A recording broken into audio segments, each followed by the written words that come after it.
Hello बच्चों, आप सभी का हमारे यूट्यूब चैनल आरती एजुकेशन क्लासेस में स्वागत है। आज के वीडियो में हम आपके लिए लेकर आए हैं 8th ग्रेड अभ्यास पुस्तिका जो हमें राज्य शिक्षा केंद्र से प्राप्त हुई है।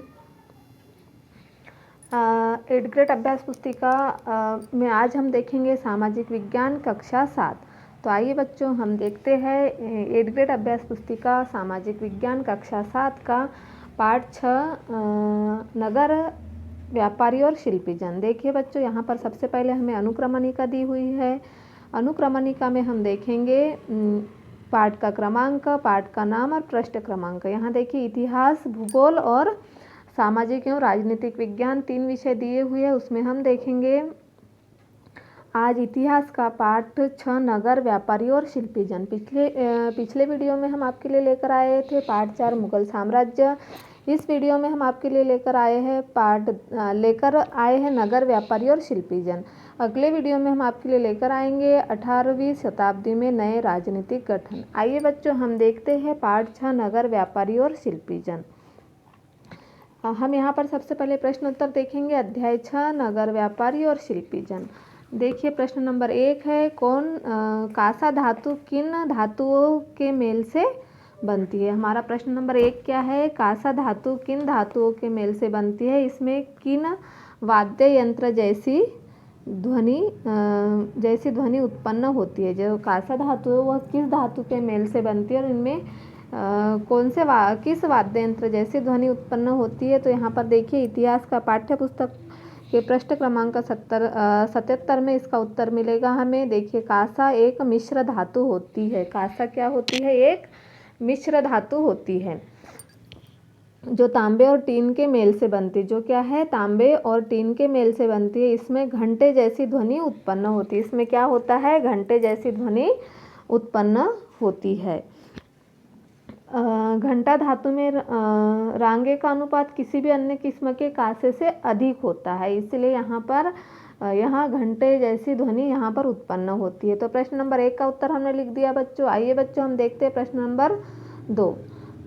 मसूलीपट्टनम या मछलीपट्टनम नगर कहाँ स्थित है। मसूलीपट्टनम, जिसे मछलीपट्टनम नगर भी कहते हैं, वह कहाँ पर स्थित है। इस प्रश्न का उत्तर हमें मिलेगा हमारे इतिहास की पाठ्य पुस्तक के पृष्ठ क्रमांक 85 में मिलेगा। देखिए मसूलीपट्टनम या मछलीपट्टनम नगर कृष्णा नदी के डेल्टा पर स्थित है। कहाँ पर स्थित है यह, कृष्णा नदी के डेल्टा पर। आइए बच्चों अगला प्रश्न देखते हैं। प्रश्न नंबर 3, बीदर के शिल्पकार किन किन धातुओं की जड़ाई के काम के लिए प्रसिद्ध थे। देखिए यहाँ पर हमें प्रश्न में दिया हुआ है बीदर के जो शिल्पकार थे वो किन धातुओं की जड़ाई के लिए प्रसिद्ध थे। तो यहाँ पर हमें मिलेगा पृष्ठ क्रमांक 81 पर इसका उत्तर मिलेगा। देखिए बीदर के जो शिल्पकार थे वह तांबे तथा चांदी में जुड़ाई के तांबे तथा चांदी में जड़ाई के काम के लिए इतने अधिक प्रसिद्ध थे कि इस शिल्प के नाम से ही बीदर पड़ गया। इस शिल्प के नाम से ही क्या पड़ गया, बीदर। बीदर के शिल्पकार तांबे तथा चांदी में जड़ाई के काम के लिए इतने अधिक प्रसिद्ध थे कि इस शिल्प का नाम ही बीदर पड़ गया। पांचाल अर्थात विश्वकर्मा समुदाय, जिसमें सुनार, कसेरे, लोहार, राजमिस्त्री और बढ़ई शामिल थे, मंदिरों के निर्माण के लिए आवश्यक थे। इस तरह से बीदर के शिल्पकार, इसके अलावा वे राजमहल, बड़े बड़े भवनों, तालाबों और जलाशय के निर्माण में भी महत्वपूर्ण भूमिका अदा करते थे। तो इस तरह से बीदर के शिल्पकार प्रसिद्ध थे। आइए बच्चों हम देखते हैं अगला प्रश्न। प्रश्न नंबर 4, मंदिरों के आसपास नगरों के विकसित होने के क्या कारण थे। जो मंदिर थे, मंदिरों के आसपास नगरों के विकसित होने के क्या कारण थे। इस प्रश्न का उत्तर हमें मिलेगा पृष्ठ क्रमांक 76-77 में। तो देखिए बच्चों हम यहाँ देखते हैं मंदिरों के आसपास जो नगर थे, नगर के विकसित होने के निम्न कारण थे। क्या कारण थे, मंदिर अक्सर समाज और अर्थव्यवस्था दोनों के लिए ही अत्यंत महत्वपूर्ण होते थे। मंदिर क्या होते थे, समाज और अर्थव्यवस्था दोनों के लिए अत्यंत महत्वपूर्ण होते थे। मंदिरों की आय से धार्मिक अनुष्ठान विधि विधान से संपन्न किए जाते थे। मंदिरों की जो आय थी उससे धार्मिक अनुष्ठान विधि विधान से संपन्न किए जाते थे। तो इस तरह से हमने प्रश्न नंबर 4 जो था, मंदिरों के आसपास के नगरों के विकसित होने के क्या कारण थे, इसका उत्तर लिखा बच्चों यहाँ देखिए, मंदिरों के आसपास नगरों के विकसित होने के निम्न कारण थे। मंदिर अक्सर समाज और अर्थव्यवस्था दोनों के लिए ही अत्यंत महत्वपूर्ण होते थे। मंदिरों के आय से धार्मिक अनुष्ठान विधि विधान से संपन्न किए जाते थे। इससे मंदिरों के आसपास नगरों के विकसित होने की संख्या बहुत अधिक थी। हम देखते हैं हमारा अगला प्रश्न नंबर 5। हम्पी की वास्तुकला के सौंदर्य का वर्णन कीजिए। हमसे पूछा गया है प्रश्न नंबर 5 में, हम्पी की वास्तुकला जो है, हम्पी की वास्तुकला के सौंदर्य का वर्णन कीजिए। यह हमें कहाँ मिलेगा? हमारी जो पाठ्य पुस्तक है इतिहास की कक्षा 7 उसके पृष्ठ क्रमांक 83 पर। देखिए बच्चों, पृष्ठ क्रमांक 83 पर देखकर हमने यहाँ पर उत्तर लिखा है, हम्पी की वास्तुकला विशिष्ट प्रकार की थी। क्या थी? हम्पी की वास्तुकला विशिष्ट प्रकार की थी। वहाँ के शाही भवनों में भव्य मेहराब और गुंबज थे। क्या था? वहाँ के शाही भवनों में भव्य मेहराब और गुंबज थे। वहाँ स्तंभों वाले कई विशाल कक्ष थे। स्तंभों वाले वहाँ पर कक्ष थे जिसमें मूर्तियों को रखने के लिए आले बने हुए थे। मूर्तियाँ रखने के लिए आले बने हुए थे। वहाँ सुनियोजित बाग बगीचे भी थे। सुनियोजित क्या थे? वहाँ पर बाग बगीचे भी थे जिनमें कमल और टोढ़ों की आकृति वाले मूर्ति कला के नमूने थे। क्या था? जिनमें कमल और टोढ़ों की आकृति वाले मूर्ति कला के नमूने थे। देखिए बच्चों, हमें जो हम्पी की जो वास्तुकला थी उसमें क्या था? हम्पी शहर कहाँ बसा हुआ था? हम्पी शहर कृष्णा और तुंगभद्रा नदियों की घाटी में स्थित है और यह नगर 1836 में स्थापित विजयनगर साम्राज्य का केंद्र स्थल था। हम्पी के शानदार खंडहरों से पता चलता है कि उस शहर की किलेबंदी उच्च कोटि की थी। किलों की दीवारें के निर्माण भी कहीं गारे और चूने जैसे किसी भी जोड़ने वाले मसालों का प्रयोग नहीं किया था और शिलाखंडों का आपस में फंसाकर गूंथा गया था। शिलाखंडों से ही यहाँ पर बनाया हुआ था। तो इसमें जो हम्पी शहर है वो कहाँ स्थित था? कृष्णा और तुंगभद्रा नदियों की घाटी में। तो हम्पी की जो वास्तुकला है वह विशिष्ट प्रकार थी। वहाँ के शाही भवनों में भव्य मेहराब और गुंबद थे। वहाँ स्तंभों वाले कई विशाल कक्ष थे जिनमें मूर्तियों को रखने के लिए आले बने हुए थे। वहाँ सुनियोजित बाग बगीचे भी थे जिनमें कमल और टोढ़ों की आकृति वाले मूर्ति कला के नमूने थे।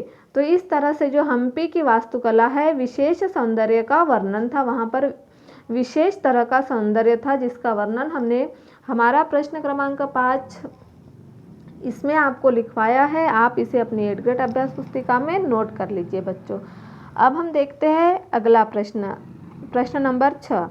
सूरत को पश्चिम का प्रवेश द्वार क्यों कहा जाता है? जो सूरत शहर है उसे पश्चिम का प्रवेश द्वार क्यों कहा जाता है? देखिए, इतिहास के पाठ्य पुस्तक के पृष्ठ क्रमांक 84 से हमें उत्तर देखकर लिखना है। देखिए, जो सूरत शहर जो था वह सूरत मुगल काल में क्या था? केम्बे, आज के खंबात जिसे हम खंबात बोलते, वहाँ सूरत मुगल काल में केम्बे और कुछ समय बाद के अहमदाबाद के साथ साथ गुजरात में पश्चिमी व्यापार का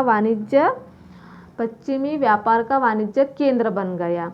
और सूरत ओरमुज की खाड़ी से होकर पश्चिमी एशिया के साथ व्यापार करने के लिए मुख्य द्वार था। सूरत को मक्का का प्रस्थान द्वार भी कहा जाता था क्योंकि बहुत से हज यात्री जहाज से यहाँ से रवाना होते थे। क्या होता था? सूरत को हज का प्रवेश द्वार भी कहा जाता क्योंकि बहुत सारे हज यात्री जहाज से यहाँ से रवाना होते थे। और सूरत ओरमुज की खाड़ी से होकर पश्चिमी एशिया के साथ व्यापार करने का मुख्य द्वार था, इसलिए सूरत को पश्चिम का प्रवेश द्वार कहा जाता है। देखिए, हमने यहाँ पर इस प्रश्न नंबर 6 का उत्तर नोट कर दिया है बच्चों। आप भी इसे अपनी 8th ग्रेड अभ्यास पुस्तिका में नोट कर लीजिए। आइए बच्चों, हम अगला प्रश्न देखते हैं। प्रश्न नंबर 7। शिल्पकारों का पेशगी की प्रणाली पर काम करने से क्या आशय है। देखिए हमारा जो प्रश्न है अगला प्रश्न नंबर 7, शिल्पकारों का पेशगों की प्रणाली पर काम करने से क्या आशय है। देखिए इसका उत्तर है इतिहासकार। इतिहास के पाठ्य पुस्तक के पृष्ठ क्रमांक 87 में हमें इसका उत्तर मिलेगा। जो शिल्पकार है उसके बारे में वहाँ पर दिया हुआ है। देखिए शिल्पकार पेशगी की प्रणाली पर काम करने लगे, जिसका अर्थ यह था कि उन्होंने जिन यूरोपीय एजेंटों से पहले ही पेशगी ले ली थी उन्हीं के लिए उन्हें कपड़ा बुनना होता था। अब बुनकरों को अपना कपड़ा या बुनाई के नमूने बेचने की स्वतंत्रता नहीं थी। उन्हें तो कंपनी के एजेंटों द्वारा निर्धारित डिजाइन के कपड़े उन्हीं की मांग के अनुसार बनाने पड़ते थे। देखिए क्या होता था 18वीं शताब्दी में 18वीं शताब्दी में जो शिल्पकार शिल्पीजन पेशगी की प्रणाली पर काम करने लगे थे, उन्हें शिल्पकारों की स्वतंत्रता घटने लगी थी, जिसका अर्थ यह था कि उन्होंने जिन यूरोपीय एजेंटों से पहले ही पेशगी ले ली थी उन्हीं के लिए उन्हें कपड़ा बुनना होता था। अब बुनकरों को अपना कपड़ा या बुनाई के नमूने बेचने की स्वतंत्रता नहीं थी। उन्हें तो कंपनी के एजेंटों द्वारा निर्धारित डिजाइन के कपड़े उन्हीं की मांग के अनुसार बनाने पड़ते थे। 18वीं शताब्दी में मुंबई, कलकत्ता और मद्रास नगरों का उदय हुआ था, जो आज प्रमुख महानगर है।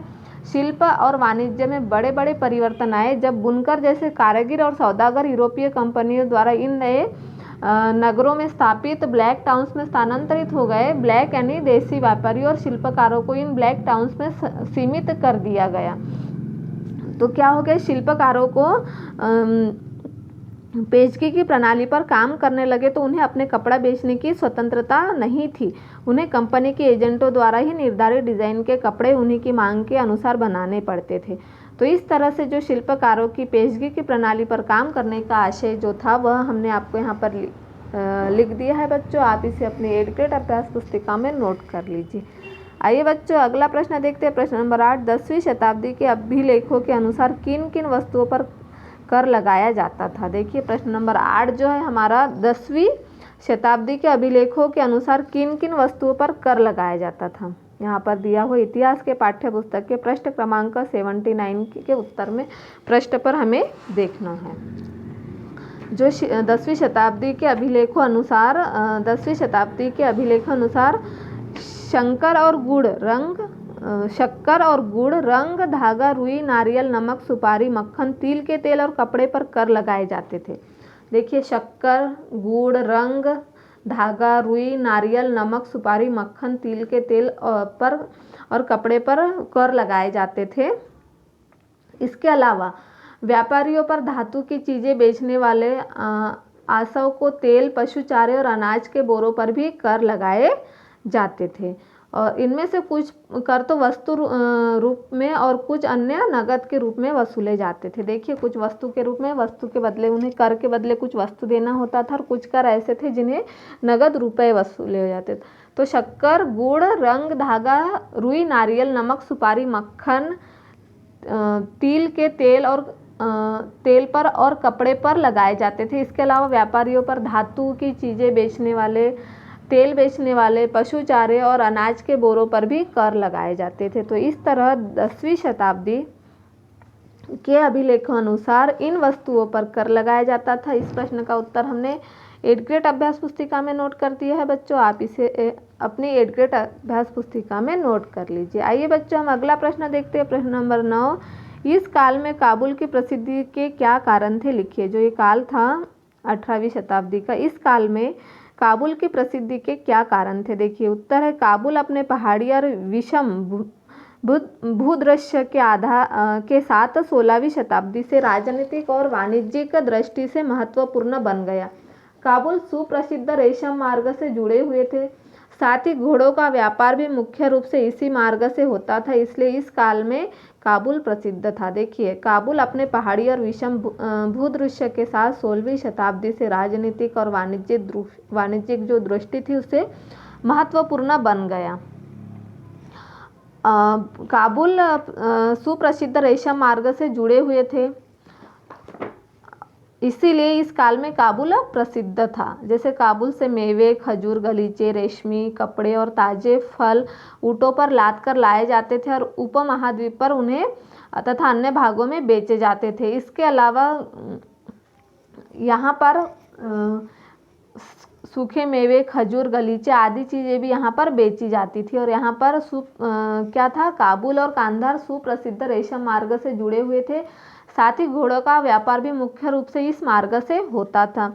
इस काल में काबुल की प्रसिद्धि के यही कारण थे। इस प्रश्न का उत्तर हमने नोट कर दिया है बच्चों, आप भी इसे अपनी 8th ग्रेड अभ्यास पुस्तिका में नोट कर लीजिए। आइए बच्चों हम अगला प्रश्न देखते हैं, प्रश्न नंबर 10। यहाँ पर दिया हुआ है प्रश्न नंबर 10, चोलकालीन कांस्य मूर्तियाँ किस प्रकार बनाई जाती थी। जो प्रश्न नंबर 10 है हमारा वो दिया हुआ है, चोलकालीन कांस्य मूर्तियाँ किस प्रकार बनाई जाती थी। तो उत्तर है इसका इतिहास पाठ्य पुस्तक के पृष्ठ क्रमांक 77 से यहाँ पर हमें देखकर लिखना है। देखिए, चोलकालीन कांस्य मूर्तियाँ लुप्त मोम तकनीक से बनाई जाती थी। किस तकनीक से बनाई जाती थी? लुप्त मोम। इस प्रविधि के अंतर्गत सर्वप्रथम मोम की प्रतिमा बनाई जाती थी। इसमें क्या होता था? मोम की प्रतिमा बनाई जाती थी। इसे चिकनी मिट्टी से पूरी तरह लीप कर सूखने के लिए छोड़ दिया जाता था।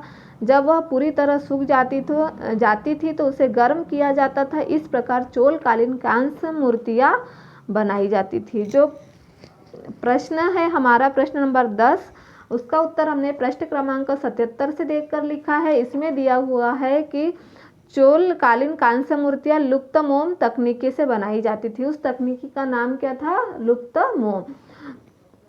इस प्रविधि के अंतर्गत सर्वप्रथम मोम की प्रतिमा बनाई जाती थी और इसमें चिकनी मिट्टी से पूरी तरह लिप कर सूखने के लिए छोड़ दिया जाता था। फिर सूखने के बाद जब वह पूरी तरह सूख जाती थी तो उसे गर्म किया जाता था। इस तरह चोलकालीन कांस्य मूर्तियाँ बनाई जाती थी। तो इस तरह आज के वीडियो में हम आपके लिए लेकर आए थे बच्चों पाठ 6 नगर, अध्याय 6 हमारा नगर व्यापारी और शिल्पीजन। आने वाले वीडियो में हम आपके लिए लेकर आएंगे पाठ 10 18वीं शताब्दी में नए राजनीतिक गठन।